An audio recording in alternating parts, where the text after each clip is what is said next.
In Romans chapter 12, verses 11 to 13, I am reading the Message translation. Ang sabi po ng salita ng Panginoon, sabi po, don't burn out. Keep yourself fueled and aflame. Be alert servants of the Master, cheerfully expectant. Don't quit in hard times. Pray all the harder. Help needy Christians. Be inventive in hospitality. Lord, maraming salamat, Panginoon, sa iyong salita. Lord, it reminded us, Panginoon, to move on, to press on, Panginoon. In spite, Lord, napakarami po, Lord God, na mga fire extinguisher around us. Marami pong distraction, discouragement, but we thank you so much, Lord, for your word, Lord God, in Romans 12 verses 11 to 13, Panginoon, now we should be always fueled and aflame, Panginoon, in serving you, lalong-lalo na po, Panginoon, sa mission. Holy Spirit, take charge. In Jesus' mighty and powerful name, Amen, Amen, and Amen. Si Apostle Paul po encourages the believers, no? Ang sabi po, he encourages us to love and serve one another, not only sacrificially, I should say, but also enthusiastically. Sabi, do not be slothful in zeal. Yan po yung translation sa ibang translation po. Ibig sabihin po ng slothful, do not be lazy, but be fervent and spirit in serving the Lord. As we celebrate the month of March, sabi nga, intensifying mission. What? Through praying, through giving, and going, no, yung magpapatuloy po tayo sa Panginoon. At ang title po ng aking i-share, Place Your Life Before God. Alam naman po natin yon, the reason why tayo po ay we exist, the reason why we are here. Ano po yun? I-glorify po ang Panginoon, papurihan, dakilain ang ating Panginoon na naglikha, no, ng langit at lupa, at lalong-lalo na po tayo. He created us in our own image. Ang sabi po dito, ang sabi po ng salita ng Panginoon, salamat sa Lord dahil yung mga kanyang salita, ito po ang ating nagiging gabay, no, yung kanyang kalooban by giving us through His powerful word.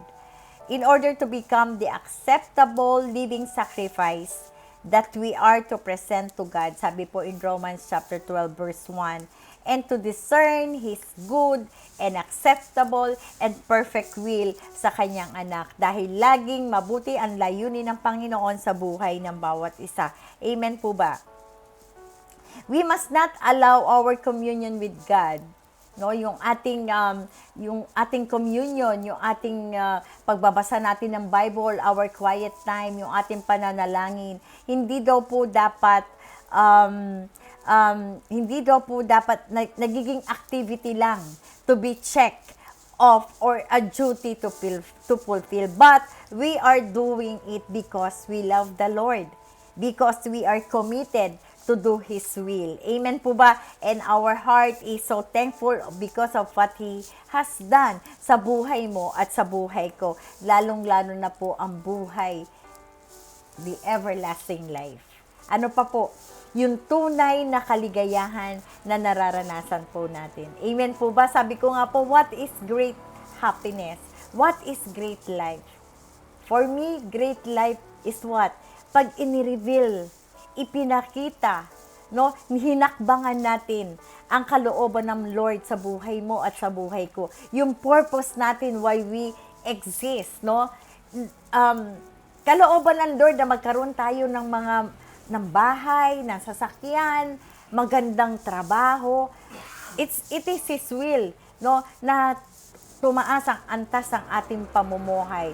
But the thing is, ang pinaka-great source ng happiness at ng joy sa buhay natin, ano yun? Tawagin ka ng Panginoon, ikaw at ako, maging kabahagi sa kanyang gawain, sa kanyang plano, no? Lalong-lalo na for for the Great Commissions. Amen po ba? At ano po yun? Sabi sa verse 12, call us, no, to 3 things that we often find it hard to do. Meron daw po 3 bagay dito sa Romans chapter 12 na we often find it hard to do. Ano po ang sabi? Number 1, ano po ang sabi? Rejoicing in hope. No? Rejoicing in hope can be difficult because of personal circumstances or the general despair so common in the world. Amen po ba? Rejoicing in hope. Magre-rejoice ka na mayroong pag-asa na kahit ang sitwasyon mo walang pag-asa. Paano nangyari yun, Lord? No? Magpapatuloy ka. Magre-rejoice ka in spite na parang ang feeling mo, patay na ang sitwasyon, wala ng pag-asa. Pero sinabi ng Panginoon, rejoicing in hope. Mahirap. Amen po ba? Mahirap. Pero salamat nang tinanggap mo ang Panginoon. Uulitin ko po uli, nang tinanggap mo ang Panginoon as our Lord and Savior, there is the promised Holy Spirit. Hindi po natin kaya sa sarili natin, pero sa tulong, sa kapangyarihan ng banal na Espiritu, sa buhay mo at sa buhay ko, we can rejoice in hope even in difficult circumstances. Amen po ba? And number 2, meron din pong sinabi, in number 2, sabi, be constant. No? Bali, sabi, be constant. Be constant. Ang sabi pong ganun. So, and patience also, patience is also, I should say, especially challenging in our fast-paced culture. Alam naman po natin dito ngayon, no, sa ating kultura, now na, no, wala na po, kahit sa pila, kahit sa mga pagpipila tayo sa grocery, sa mga fast food, ayaw po natin hindi po tayo minsan makapaghintay. Gusto po natin na laging now na, no? But sabi po dito, especially patience is especially challenging in our fast pace. Pero sinabi po ng Panginoon sabi niya, be patient in tribulation. No? Kapatid, meron bang bagay na matagal mo nang hinihintay, na matagal mo nang pinagpipray sa Lord at hindi pa dumadating? Sabi nga ganon, wait patiently for the Lord. Maaring hindi pa ibinibigay ang panalangin o hindi pa niya ina-answered. Maaring meron pa po siyang inaayos sa ating puso, sa ating buhay, no? Or maaring minomold niya pa ang ating attitude or our character. One thing we know, alam ng Lord kung ano yung makakabuti sa atin. Amen po ba? At pagdating ng panahon, i-reveal ng Lord sa iyo yan. Kaya pala hindi ibinigay kagad ng Lord ito, pinaghintay niya ako kasi ganito pala ang mangyayari. Amen po ba? Laging sabi nga, He takes pleasure in blessing His children and He will not even withhold kung ano yung pagpapala. Kasi our Heavenly Father, gusto niya lagi yung best para sa kanya mga anak. Amen po ba? And then, number 1, sabi ko po, ang number 1, rejoice. And then, number 2, be patient. Ano pa yung number 3? Sinabi din po in Romans chapter 12, sabi pong ganon, and constancy in prayer is not uneasy to maintain. Amen po ba? Minsan, ako po ay hindi po ako exempted dito. No, minsan, pagising sa umaga, ang dami-dami nang iniisip ni nanay. No, minsan meron struggle din po ako dito sa pananalangin. But praise God, ang sabi nga magpatuloy. When kahit hindi mo feel manalangin ka pa rin. Kahit hindi mo feel mag-worship ka pa din. Amen po ba? Magpatuloy na lumakad, magpatuloy na lumapit, no, sa presensya ng Panginoon at makikita mo pa, kapatid, mainit ka na naman na naglilingkod sa ating Panginoon. Amen po ba? And how do we do these things? Paano daw po yun? no? May mga challenges po tayo, yung patience, yung mag-rejoice daw tayo in hope. At yung number 3, yung constancy or yung constant prayer or yung pagiging constant daw po manalangin. How are we going to do these things? Alam niyo po, by allowing God to transform our minds. By renewing our minds. Paano po yun? Sa pagbabasa po ng kanyang salita. We can saturate our thoughts with God's own words. Amen po ba? And spend time meditating on passages that help us put our hope in God. Amen po ba? And the Psalm are a great place to find this hope. The book of Psalm. But only God can do the supernatural work of changing our hearts to be more like His Son who molded us to be joyful, patient, prayer-filled life. This sanctifying work is accomplished in us through His Word and by the indwelling of the Holy Spirit. Amen po ba? So, mahirap po yung mag-rejoice ka na sa mga sitwasyon na hindi mo nga alam kung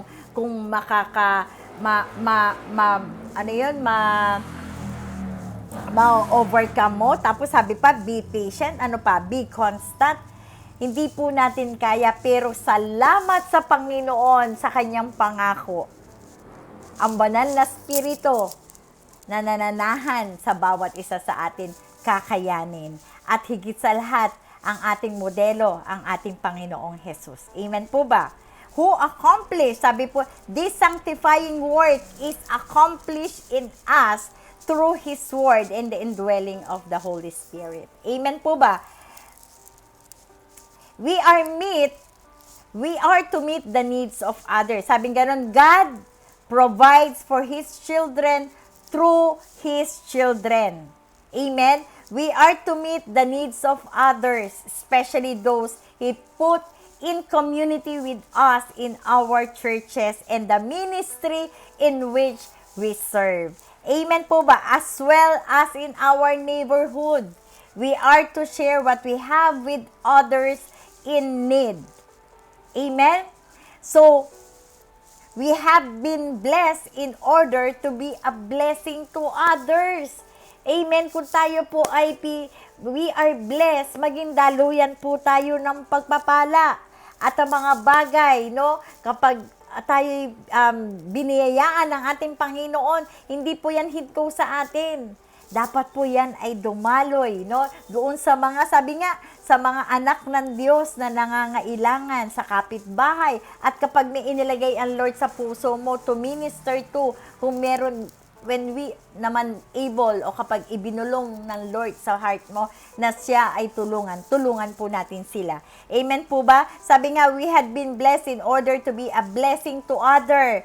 We are to welcome people in our homes and hearts. Amen. Kaya nga po, I am so thankful, no, sa mga kapatiran po natin na ginagawa po ang mga life group, ginagawa po ang kanilang tahanan sa paglilingkod sa Panginoon.